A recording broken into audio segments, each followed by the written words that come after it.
Good morning, students. Welcome to Learners Academy. So today we are here to learn something important. The most important topic of chapter number 1 and the most complicated one also. Because इसमें बच्चे जैसा कि मैंने कहा रट लेते हैं ना, बट हम कोशिश करेंगे इसको एक सिस्टम से समझने की. ठीक है, कुछ भी रटेंगे नहीं, एक सिस्टम से समझने की कोशिश करेंगे. And the topic is revisiting irrational numbers. कुछ इरेशनल नंबर है जिसकी इरेशनैलिटी को ही प्रूव करना है. लाइक सूरज ईस्ट से उगता है, प्रूव करो. समझ गए? कुछ ऐसे यूनिवर्सल ट्रूथ है हमारे पास जिसको प्रूव क्या करें पता है ना.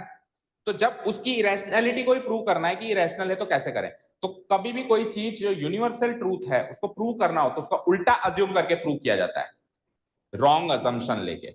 ठीक है, जैसे कि मैंने कहा कि ये क्लास 10th में पढ़ता है, प्रूव करो. ये क्लास 10th में पढ़ता है, प्रूव करो. कैसे प्रूव करूं? तो उसका उल्टा मान लूं ये क्लास 9th में पढ़ता है. Let us assume Rudra studies in class 9th. Let us assume Rudra studies in class 9th. अब क्लास 9th में पढ़ता है, मान लिया मैंने इसको. तो क्लास 9th के हिसाब से क्या क्या चीजें चलेगी. इसके पास क्लास 9th की बुक्स होनी चाहिए, इसके पास क्लास 9th की ये रूम में बैठना चाहिए जहाँ क्लास 9th की क्लास चल रही है, ये सब चीजें होनी चाहिए. फिर मैं कहूंगा अगर ये क्लास 9th में पढ़ता है तो उसके पास क्लास 9th की बुक्स तो है ही नहीं, इसका मतलब मेरा अजम्पशन रॉन्ग था, इसका मतलब ये क्लास 10th में पढ़ता है.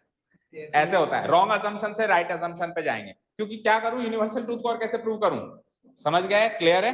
तो इसी तरीके से कुछ यहां करेंगे. रूट 2 को इरेशनल मानना है ना, हम पहले मान लेंगे भैया तू तो रैशनल है, तू तो रैशनल है. अब अगर तू रैशनल है तो तेरे साथ रैशनल वाली घटनाएं होनी चाहिए.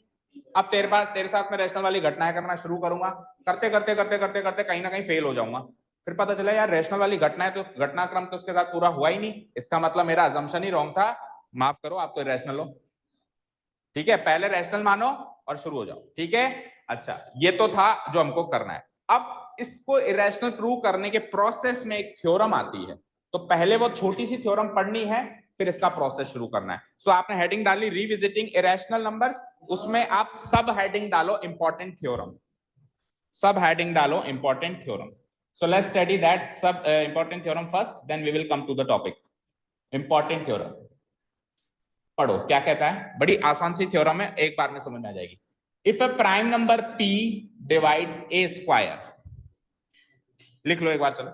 If a prime number p divides a square, then it will also divide a where a can be any positive integer.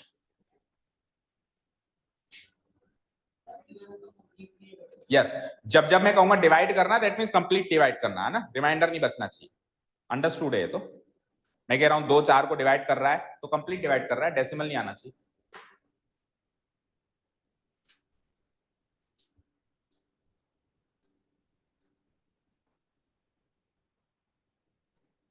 कोई ऑनलाइन है क्या आज? वो आगे क्या करण,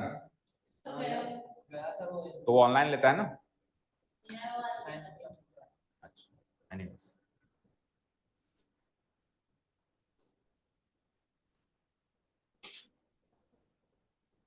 क्यों तू कहाँ जा रहा है? तो घर पे क्या मिलता है तेरे को?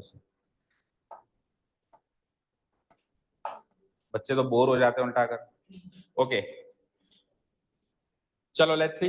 लिख लिया क्या? ये सीखना स्टार्ट करें. देखो कोई प्राइम नंबर लेना है मेरे को p. Take any prime number, बोलो कोई भी प्राइम नंबर बोलो जो मुंह से निकलता. 7. Okay fine. हाँ 6 प्राइम है.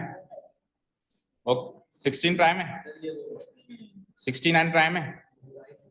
69 को 3 से नहीं काट सकता. 69 23 की टेबल में आता है. 23 3 जा 69, जो किसी की टेबल में नहीं आया, खुद की टेबल में आया और 1 की टेबल में आया. 61, हाँ 61 है. चलो तो 7 ले लिया, छोटा सा ही ले लो. तो 7 एक प्राइम नंबर है. अगर ये किसी नेचुरल नंबर के स्क्वायर को डिवाइड करता है. अब आपको सर कैसे पता चला ये ए नेचुरल नंबर है? देखो नीचे लिखा हुआ है where a is any positive integer. Positive integer क्या होते हैं? 1 2 3 4, ये पॉजिटिव इंटीजर होते हैं. पॉजिटिव इंटीजर का दूसरा नाम है नेचुरल नंबर, प्राकृतिक संख्याएं. ठीक है, तो मैं अगर पॉजिटिव इंटीजर कहूं या मैं नेचुरल नंबर कहूं, बात एक है. तो कहने का मतलब है 7 जो प्राइम नंबर है किसी पॉजिटिव इंटीजर के स्क्वायर को पूरा पूरा डिवाइड करता है. सो कोई भी पॉजिटिव इंटीजर बोलो जिसके स्क्वायर को ये पूरा पूरा डिवाइड करता है. 1 के स्क्वायर को ये पूरा पूरा डिवाइड करता है. कोई भी ऐसा पॉजिटिव इंटीजर सोचो 7 ही सोच लिया आपने, ओके। थोड़ा बड़ा सोचो, जैसे 14 सोच लिया मैंने, तो 14 के स्क्वायर को ये पूरा पूरा डिवाइड करता है ना। 14 का स्क्वायर क्या होता है 196। सो 7 को 196 को 7 से डिवाइड करो, पूरा पूरा करेगा, करके देख लो। 7 2 जा 14, 7 8 जा 56, पूरा पूरा डिवाइड कर रहा है। सो अगर थ्योरम कह रही है, मैं नहीं कह रहा हूं, अगर 7 14 के स्क्वायर को डिवाइड कर रहा है तो 7 14 को भी डिवाइड करेगा, अगर नहीं करता है तो नहीं करेगा। अगर इसके स्क्वायर को डिवाइड करता है तो इसको भी डिवाइड करेगा, और अगर इसके स्क्वायर को डिवाइड नहीं करता है तो इसको भी डिवाइड नहीं करेगा। कोई भी एग्जांपल सोच लो, कोई भी प्राइम नंबर किसी नेचुरल नंबर के स्क्वायर को अगर डिवाइड करता है तो उस नेचुरल नंबर को भी वो डिवाइड करेगा। ठीक है, एक एग्जांपल और ले लें। चलो अब और कोई प्राइम नंबर बोलो, इजी ले लो। चलो 3 ले लिया मैंने, है ना। 11, तो फिर देखो आप ऐसे नंबर ले रहे हो जो उसी की टेबल में आएंगे। जैसे कि अब देखो 7 के लिए फिर 7 की मल्टीपल सोचनी पड़ रही है ना। 3 के लिए 6 की मल्टीपल भी चलेगी, 9 की मल्टीपल भी चलेगी। 3 के लिए 6 की मल्टीपल भी चलेगी, 9 की मल्टीपल भी चलेगी, लेकिन 7 के लिए तो 7 की मल्टीपल ही चलेगी। फिर आप 11 सोच रहे हो तो 11 के लिए 11 की मल्टीपल ही चलेगी। सो थोड़ा कंफर्ट जोन में आओ, 3 ले लो। आप लेने में कुछ भी ले सकते हो, सबके हिसाब से कह रहा हूं मैं। So let's take 3। सो 3 किसके स्क्वायर को काटता है? 21 के स्क्वायर को काटता है, मान ली बात। तो 3 21 को भी काटता है, नहीं काटता है? अच्छा ऐसा नंबर सोचो जिसके स्क्वायर को ये नहीं काटता है। लेट्स से 20 के स्क्वायर को ये नहीं काटता है, तो 3 20 को भी नहीं काटता है, नहीं काटता है ना। तो स्क्वायर को काटेगा तो उसको भी काटना पड़ेगा, स्क्वायर को नहीं काटेगा तो उसको भी नहीं काटेगा। समझ गए क्या? क्लियर है? जहां पे ये प्राइम होना चाहिए, ये नेचुरल नंबर होना चाहिए। जो काट रहा है वो क्या होना चाहिए? प्राइम। और जिसको काट रहा है वो क्या होना चाहिए? पॉजिटिव इंटीजर, यानी कि नेचुरल नंबर। ये थ्योरम क्लियर है क्या सबको? तो अब मैं मेन मुद्दे पे आ रहा हूं, आ जाए। चलिए, तो उसको पहले रफली पढ़ाऊंगा मैं, बिल्कुल कैजुअली, और उसके बाद फिर क्या क्या लिखना है वो बात करेंगे। ठीक है, शुरू करें? बोलो।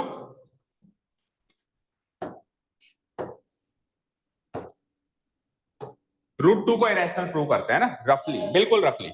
2-3 स्टेज में करेंगे इसको, एक बार रफली, फिर थोड़ा सा स्टैंडर्ड तरीके से, और लास्ट में बता दूंगा क्या क्या नोट करना है। ओके, आज का टॉपिक यही, आज और कुछ नहीं सीखना है ना, क्योंकि टाइम भी आज ज्यादा हो गया ना।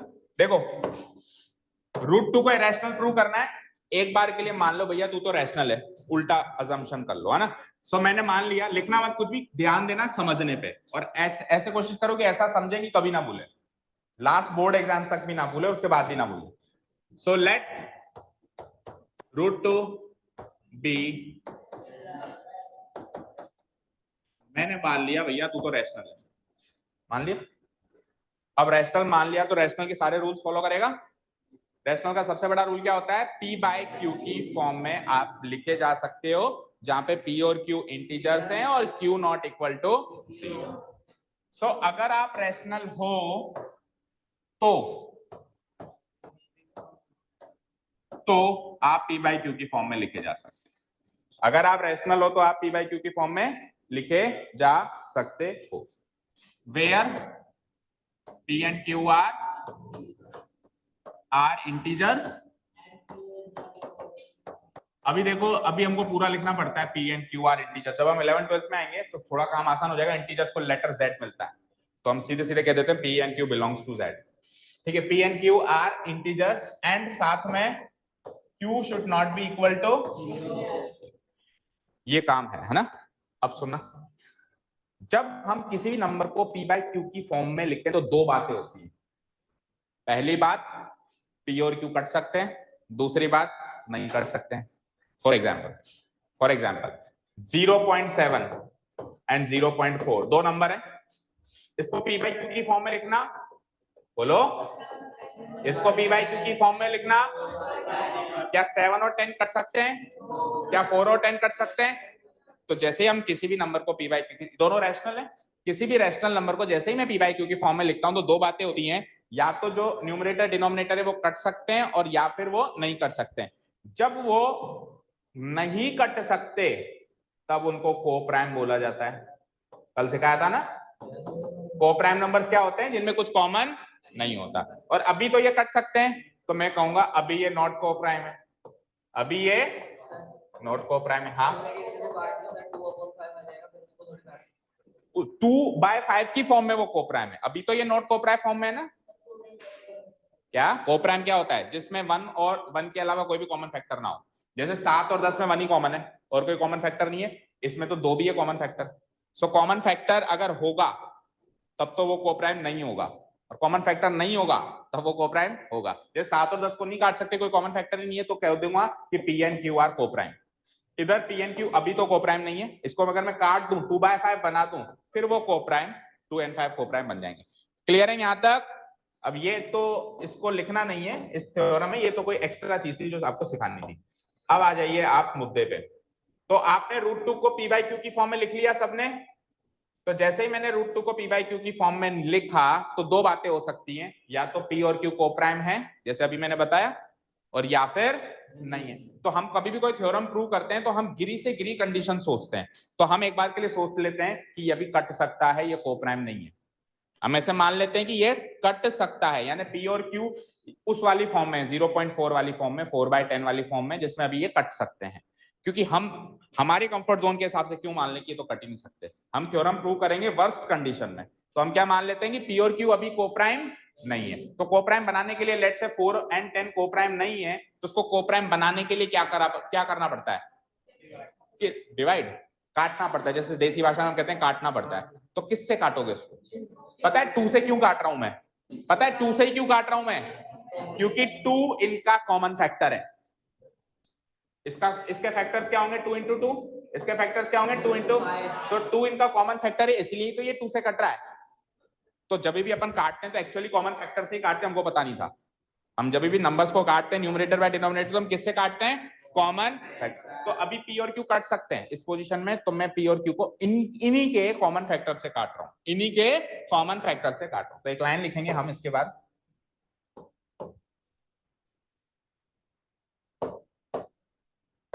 Now dividing p and q। लिखना मत कुछ भी, केवल और केवल समझने का काम।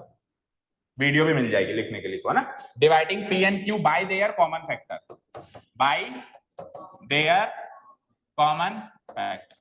अब इनका कॉमन फैक्टर क्या है मुझे भी क्या पता, p और q क्या एक्चुअली वही नहीं पता मुझे। तो इनका कॉमन फैक्टर कुछ भी रहा होगा कटने के बाद, अब ये जिस भी फॉर्म में, अब तो वो कोप्राइम है, अब तो वो कोप्राइम है।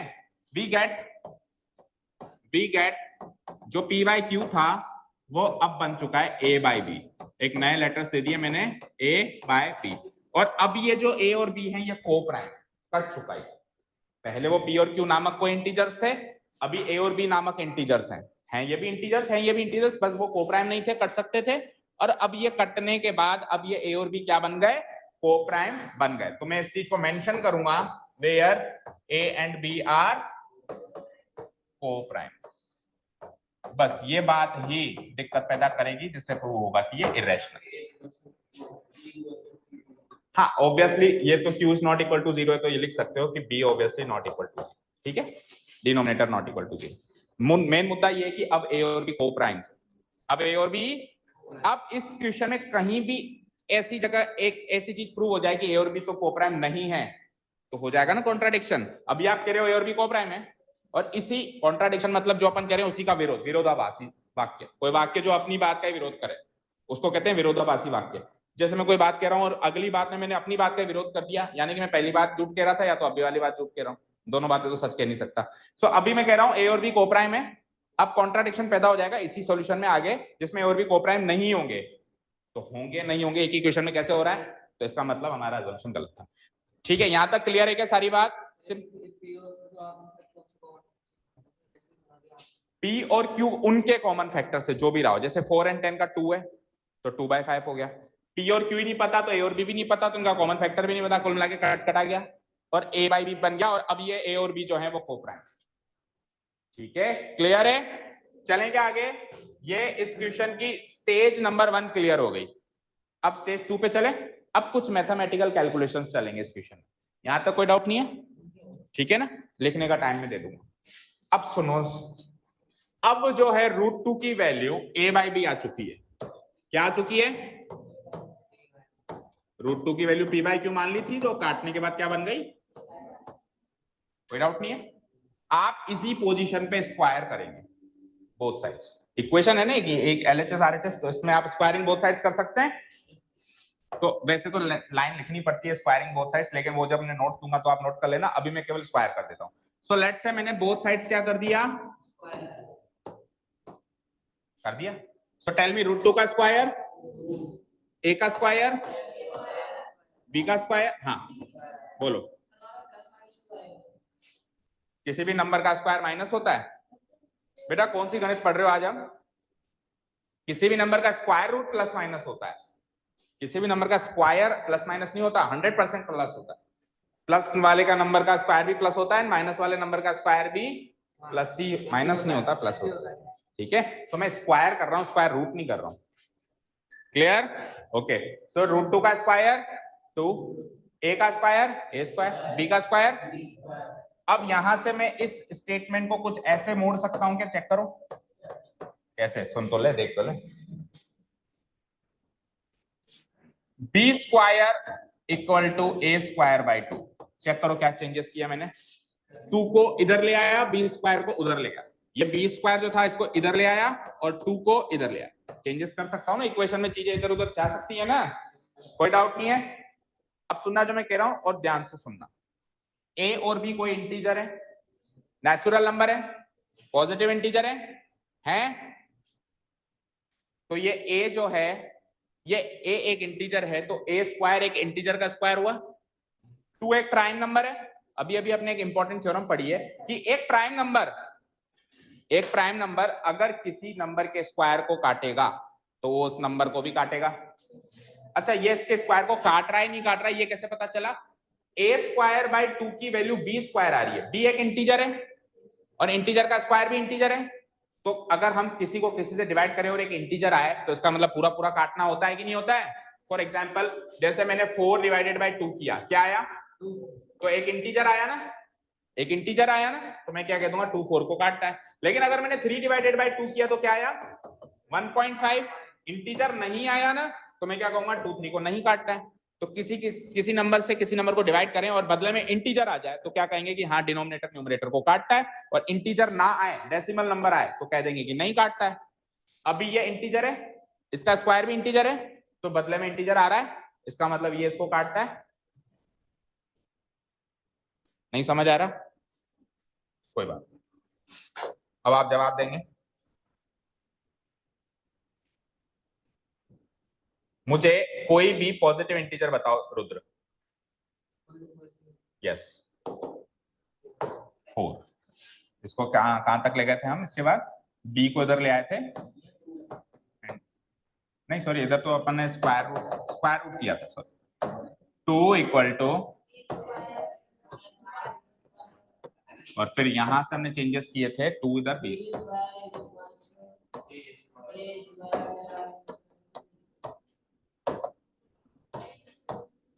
ओके, अब नेक्स्ट शीट पे, इसको तो यहीं छोड़ दो। हाँ, कोई भी पॉजिटिव इंटीजर बताया आपने? 4।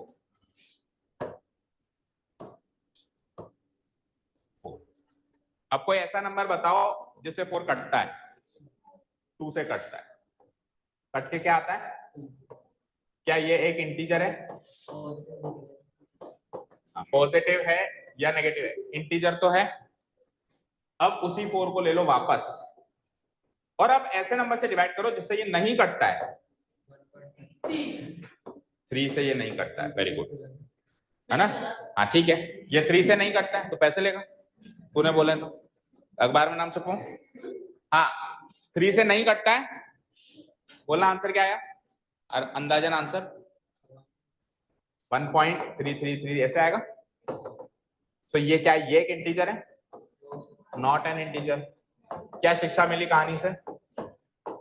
इस कहानी से क्या शिक्षा मिली? कि जब इंटीजर आए इसका मतलब ये इसको काट सकता है, डिवाइड कर सकता है। जब इंटीजर ना आए इसका मतलब ये इसको नहीं। आप क्या कहोगे? 2 4 को काटता है, ऐसे ही तो कहोगे। आप क्या कहोगे? 3 4 को काटता है। क्यों नहीं कहोगे? क्योंकि बदले में इंटीजर आंसर ही नहीं आ रहा, डेसिमल वैल्यू आंसर आ रही है। तो जब अपन किसी नंबर को किसी नंबर से डिवाइड करते हैं और बदले में पूरा पूरा आंसर आ जाता है, तो मैं कह देता हूं कि नीचे वाला ऊपर वाले को काट रहा है। और बदले में इंटीजर वैल्यू ना आके डेसिमल वैल्यू मिले तो हम क्या कहेंगे? नीचे वाला ऊपर वाले को। अभी क्लियर है? यहां तक क्लियर है? अब इस बात को मैं उधर अप्लाई कर रहा हूं, ध्यान से सुनो। यहां पे बी एक इंटीजर था, ऊपर लिखा है हमने को प्राइम नंबर था, इंटीजर था। तो किसी इंटीजर का स्क्वायर भी इंटीजर होगा, जैसे 4 का स्क्वायर 16 इंटीजर है, 3 का स्क्वायर 9 इंटीजर। कुल मिला के ये इंटीजर है, अभी अभी हमने देखा किसी को किसी से डिवाइड करके अगर इंटीजर आ जाए इसका मतलब नीचे वाला ऊपर वाले को पूरा पूरा काटता है। अभी अभी देखा ना, अगर आंसर इंटीजर आ रहा है तो नीचे वाला ऊपर वाले को पूरा पूरा काटता है, कह सकते हैं ना। तो मैं यहां से एक इंपॉर्टेंट बात कह सकता हूं कि 2 जो है ए स्क्वायर को काटता है। बोलो 2 डिवाइड्स कह सकता हूं क्योंकि बदले में आंसर इंटीजर का स्क्वायर आ रहा है, डेसिमल नंबर नहीं आ रहा है। और अभी अभी इंपॉर्टेंट थ्योरम पढ़ी है, 2 प्राइम नंबर है कि अगर प्राइम नंबर किसी इंटीजर के स्क्वायर को काटे तो इंटीजर को भी काटना पड़ेगा। सो उसी थ्योरम को यूज करके मैं कह सकता हूं कि 2 ए को काटता है, कह सकता हूं। कोई डाउट यहां तक? नो। इसको ले लो स्टेटमेंट नंबर 1। ये स्टेज 2 क्लियर हो गई, अब फाइनल स्टेज पे चलो। 2 ए को काटता है, यहां तक हम पहुंच चुके हैं, यानी ए का 2 एक कोई कॉमन एक फैक्टर है, मतलब ए को मैं स्प्लिट करूंगा तो उसमें 2 भी निकल के आएगा। ठीक है, अब सुनो ध्यान से, स्टेज नंबर 3 पे चल रहे हैं। इस स्टेज पे वापस आ रहा हूं मैं। 2 ए को काटता है, 2 ए को यानी ए को 2 से डिवाइड करके एक इंटीजर मिलता है, मिलता है। 2 ए को काटता है यानी ए को 2 से डिवाइड करेंगे तो एक इंटीजर मिलेगा। तो अब हमारे पास हम इस पोजीशन पे है कि 2 ए को काटता है, तो यानी कि ए को 2 से डिवाइड करेंगे तो एक सी नाम का इंटीजर मिल सकता है, तीसरा कोई भी इंटीजर मिलेगा। तो अब वो सेम तो रख नहीं सकते क्योंकि जरूर थोड़ा सेम इंटीजर ही मिले, और भी कोई तीसरा इंटीजर भी मिल सकता है ना, कोई डाउट नहीं है। इसका अगेन करो स्क्वायर,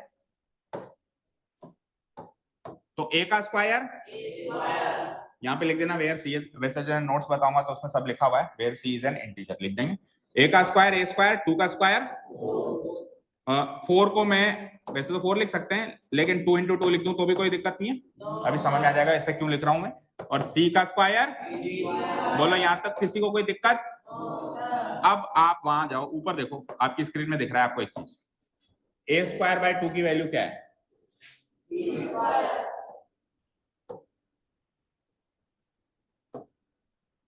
लिखा जा सकता है ए स्क्वायर बाय 2 है ये, वो भी ए स्क्वायर बाय 2 है, क्या वैल्यू आ रही है? So I can replace a square by 2 with the b square, substitute कर सकता हूं मैं, कर दूं? रहेगा इधर ही रहेगा, इसकी जगह बी स्क्वायर रखूंगा, 2 तो 2 की जगह ही रहेगा। ठीक है, सो क्या लिख दूंगा सब्स्टिट्यूट करने के बाद? बोलो ए स्क्वायर बाय 2 की जगह तो आ गया, नीचे एक 2 बचा है इक्वल टू, इसका मतलब 2 बी स्क्वायर को डिवाइड करता है तो बी को भी करेगा। इसका मतलब भाई बी स्क्वायर को 2 से डिवाइड करके एक इंटीजर का स्क्वायर अगेन आ रहा है, सी एक इंटीजर था तो यानी कि 2 जो है बी स्क्वायर को डिवाइड करता है। इसका इंप्लीकेशन आया कि 2 डिवाइड्स सी नहीं बी स्क्वायर जो न्यूमरेटर में रखा हुआ है, 2 डिवाइड्स फॉर ग्रांटेड मतलब चर्चित। समझने पे ध्यान दो और अपने आप से वादा करो कि मुझे ऐसा समझ के जाना है कि बोर्ड तक मेरे को रिवाइज करने की जरूरत नहीं पड़े और कोई भी स्टेटमेंट रटने की जरूरत नहीं पड़े। ठीक है, 2 डिवाइड्स बी स्क्वायर है तो 2 डिवाइड्स भाई ये सबसे बोरिंग टॉपिक है आपके इस कोर्स का, पूरी बुक का, और इंपॉर्टेंट भी है। इससे ज्यादा इंटरेस्टिंग तरीके से नहीं पढ़ा सकता, नहीं तो मैं तो अभी तक कह देता ये बेटा लिख ले रट ले, कहने में कह सकता हूं, सारे टीचर्स कहते हैं, बट अब जितनी मैं कोशिश कर रहा हूं इससे ज्यादा इंटरेस्टिंग तरीका नहीं हो सकता। 2 डिवाइड्स बी, कोई डाउट यहां तक? इसको ले लो स्टेटमेंट नंबर 2। अब आप स्टेटमेंट नंबर 1 और 2 को ध्यान से देखें दोनों को। स्टेटमेंट नंबर 1 क्या है? 2 डिवाइड्स ए, मतलब 2 ए को पूरा पूरा काट सकता है। स्टेटमेंट नंबर 2 क्या है? यानी 2 बी को भी पूरा पूरा काट सकता है, तो 2 ए और बी दोनों को काट सकता है, तो फिर ए और बी का कॉमन फैक्टर है। अगर ए और बी का 2 कॉमन फैक्टर है तो ए और बी को प्राइम कैसे हो गए? वो तो नॉट को प्राइम हो गए क्योंकि कॉमन फैक्टर निकलता ही नहीं को प्राइम में कभी। को प्राइम नंबर्स क्या होते हैं? जिनका कोई भी कॉमन फैक्टर ना हो अदर देन 1 हो सकता है बस, लेकिन इनका 2 कॉमन फैक्टर बैठा है ए और बी का।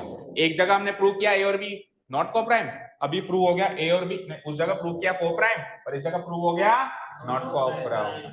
समझ गए? So from 1 and 2 we can say that from statement number 1 and statement number 2 we get 2 divides both a and b. 2 जो है दोनों को डिवाइड कर रहा है, 2 divides both A and B. That means A and B are not co-prime. A and B are, और हमने एक जगह लिखा है A and B are co-prime. हमारी बात का हम ही कॉन्ट्राडिक्ट कर रहे हैं, हमारी बात को ही, ठीक है, हमारी बात को हम ही कॉन्ट्राडिक्ट कर रहे हैं। देखो कहां लिखा था हमने कि A और B को-प्राइम है, ये रहा A and B are co-prime, और आगे चल के हम खुद ही कह रहे हैं कि A and B are not co-prime। इतना समझ आया? अब इसके बाद एक रटी रटाई लाइन लिखनी पड़ती है, चाहो तो रट लेना या अपनी लैंग्वेज में लिख लेना। दिस कॉन्ट्राडिक्शन, ये विरोध क्यों आया? Because of our wrong assumption. This contradiction has arisen because of our wrong assumption that root 2 is irrational, hence root 2 is irrational, that root 2 is rational, hence root 2 is irrational। ये last वाली line अगर थोड़ी difficult लगे तो रट लेना, otherwise आप अपनी लैंग्वेज में भी लिख सकते हो, और लाइन बड़ी आसान है, इतनी ज्यादा मुश्किल भी नहीं है, लिख के बता देता हूं मैं। इसके आगे मैं पहले एक लाइन लिखूंगा कि पहले हमने प्रूव किया था कि ये को-प्राइम है, but previously we proved that, previously we, या फिर ऐसे लिखो, sorry, but this contradicts, this contradicts, contradicts यानी विरोध करना, द फैक्ट, ये उस फैक्ट को कॉन्ट्राडिक्ट कर रहा है जो हमने पहले लिखा है कि ये क्या है, को-प्राइम है ना, को-प्राइम है ना। This contradicts the fact that a and b are coprime. भाई ए और बी को-प्राइम नहीं है, और ए और बी को-प्राइम नहीं है, तो ये बात उस बात को कॉन्ट्राडिक्ट करती है कि ए और बी को-प्राइम है, जो हमने पहले लिखी थी, a and b are coprime. और ये कॉन्ट्राडिक्शन कहां से आया? This contradiction has arisen, and this contradiction has arisen, arisen मतलब पैदा होना। ये कॉन्ट्राडिक्शन कहां से पैदा हुआ? Because of our wrong assumption, because of our wrong assumption, because of our wrong assumption that, what was our wrong assumption? root 2 is rational। यही हमारा wrong assumption था, because of our wrong assumption that root 2 is rational, hence we can conclude that root 2 is irrational। अब सीधे सीधे लिख लो, hence root 2 is irrational।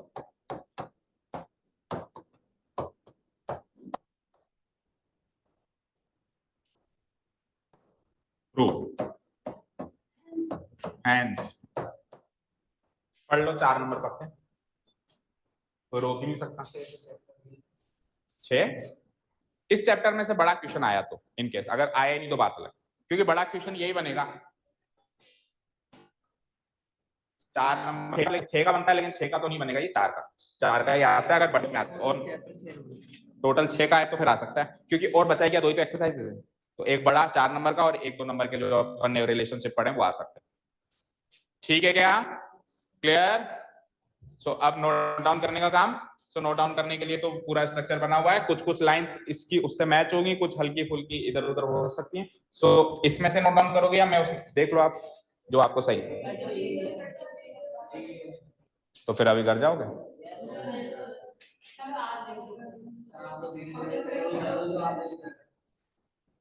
जो लिख रखा है, अच्छा देख लो, फिर जो लिखा हुआ है वो देख लो।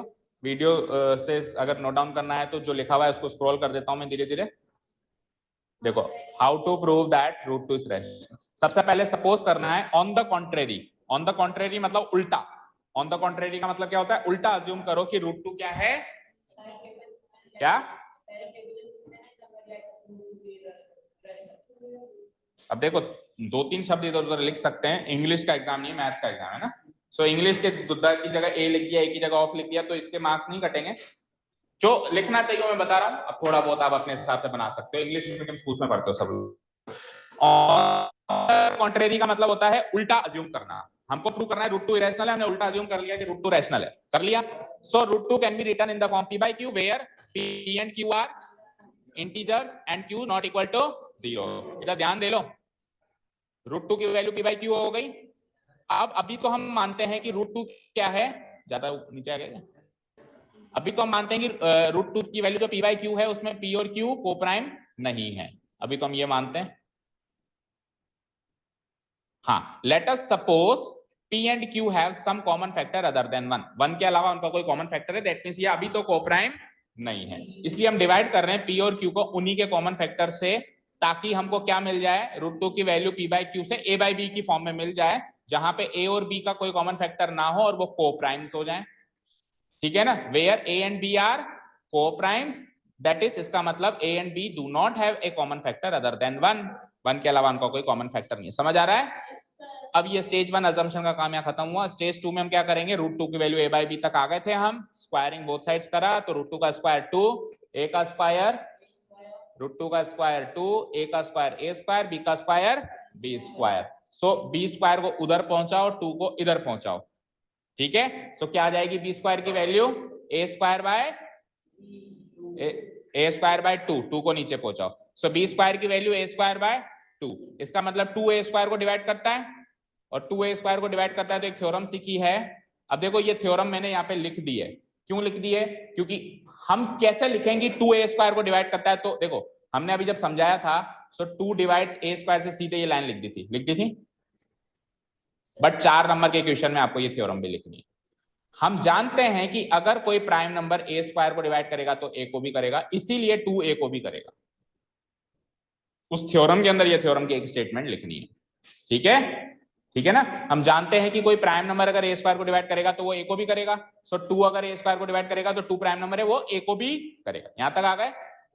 ठीक है, अब 2A को डिवाइड करेगा, यहां तक हम आ चुके हैं। अब मान लो कि 2 को A को 2 से डिवाइड करके एक इंटीजर आ गया C, so let us suppose A को 2 से डिवाइड करके C आ गया, where C is an integer. अब हमने अगेन स्क्वायरिंग बोथ साइड्स कर दिया, सो A का स्क्वायर A स्क्वायर, 2 का स्क्वायर 4, C का स्क्वायर C स्क्वायर, 4 को अगेन स्प्लिट करके लिख दिया 2 इंटू 2 में, कोई प्रॉब्लम नहीं है। और उसको इक्वेशन नंबर 1 मार्क कर देना, जहां पे B square equal to A square by 2 लिखा हुआ है ना, उसको इक्वेशन 1 मार्क कर देंगे, तो यहाँ लिख देंगे from equation 1 A square by 2 की वैल्यू क्या हो गई, B स्क्वायर। नेक्स्ट स्टेप में देखो, B square by 2 equal to C square, तो ज्यादा नीचे आ गए, इसी बात पे लाइट भी आ गई। हाँ, B square by 2, A square by 2 की वैल्यू जो है हमने क्या लिख दी, B स्क्वायर, और सामने क्या लिखा हुआ है, फ्रॉम इक्वेशन 1। ठीक है, इसकी वैल्यू क्या आ गई, C स्क्वायर आ गई। अब इसका मतलब है कि 2B स्क्वायर, अब बार बार नहीं लिखनी वो थ्योरम, एक बार लिख ली ना कि कोई प्राइम नंबर A स्क्वायर को डिवाइड करेगा तो A को भी करेगा, तो दोबारा नहीं लिखनी, सीधे सीधे लिखनी नहीं है कि 2B स्क्वायर को डिवाइड करेगा और उससे रिजल्ट आया कि 2B को भी डिवाइड करेगा। अब प्रीवियसली हमको क्या मिला था कि 2A को डिवाइड करेगा, प्रीवियसली वी गॉट कि 2 A को डिवाइड करेगा, पहले हमको ये मिला कि 2 A को डिवाइड करेगा, और अभी हमको मिला कि 2 B को डिवाइड करेगा। इसका मतलब A और B का 2 कॉमन फैक्टर है, तभी तो दोनों को डिवाइड कर रहा है, और कॉमन फैक्टर है तो कॉन्ट्राडिक्शन पैदा हो गया कि दोनों कोप्राइम्स हैं, but this contradicts the fact that A and B are coprime.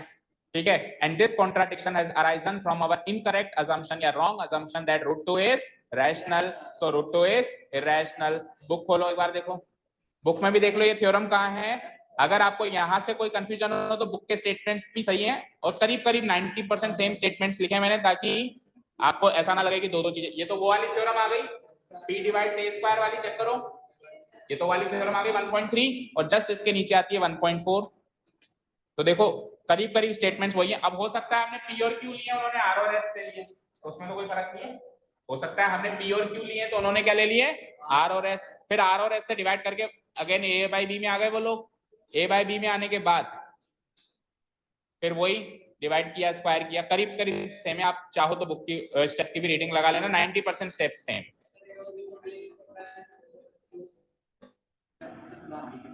बाद में कहाँ प्रूव किए कोप्राइम, बाद में तो पहले A और B कोप्राइम प्रूव हो गए, और बाद में प्रूव है कि वो तो कोप्राइम नहीं है, क्योंकि 2 कॉमन फैक्टर आ गया ना। पहले तो हमने लिखे A और B कोप्राइम है, और बाद में 2 A को भी डिवाइड कर रहा है, 2 B को भी डिवाइड कर रहा है, तो A और B कोप्राइम कैसे हुए, फिर 2 कॉमन फैक्टर हो गया उनका, तो कंट्राडिक्शन आ गया हमारी बात का ही। इसलिए हम इस बात पे आए कि हमारा अजम्पशन ही गलत था, हमारा अजम्पशन ही गलत था। समझ गए क्या? सो चैप्टर ओवर। एक क्वेश्चन बचता है यहाँ, एक क्वेश्चन बचता है, एक क्वेश्चन बचता है इस एक्सरसाइज में। एक्सरसाइज तो एक्सरसाइज पे आओ, क्या कंफ्यूजन हो रहा है देखो। ये prove that root 5 is irrational, root 2, root 3, root 5, root 7 सबकी प्रोसेस यही है जो अभी अपने करी। तो इस क्वेश्चन को होमवर्क मार्क करो, क्वेश्चन नंबर 1 को करो करो करो, same to same copy paste मारना है, 2 की जगह 5 लिखना है। रूट 5 इस इरेशनल को होमवर्क मार्क करो, नहीं आया तो कल पूछेंगे। अब केवल ये टाइप के क्वेश्चन बचते हैं, जैसे 3 + 2 रूट 5 को कैसे रेस्ट, ये 4 लाइन के क्वेश्चन है, बहुत सरल। 3 + 2 रूट 5 को कैसे करें, इसको कैसे करें, इसको कैसे, ये बचते हैं। तो ये कल में खत्म हो जाएगा। इसके बाद और कोई एक्सरसाइज नहीं है ना चैप्टर में, तो कल ये चैप्टर खत्म हो जाएगा। परसों get ready for the test, सब समझा दूंगा, कल की क्लास में वाइंड अप कर देंगे। ओके, नहीं कल तो चैप्टर 1 का ही होगा, परसों मतलब परसों तो चैप्टर 1 का टेस्ट होगा, फिर 2-3 दिन बाद 3-4 चैप्टर का एक साथ होगा। ओके ठीक है, ओके चलो एक बार वाइंड अप करते हैं। Thank you so much for listening to us, have a nice day, keep learning.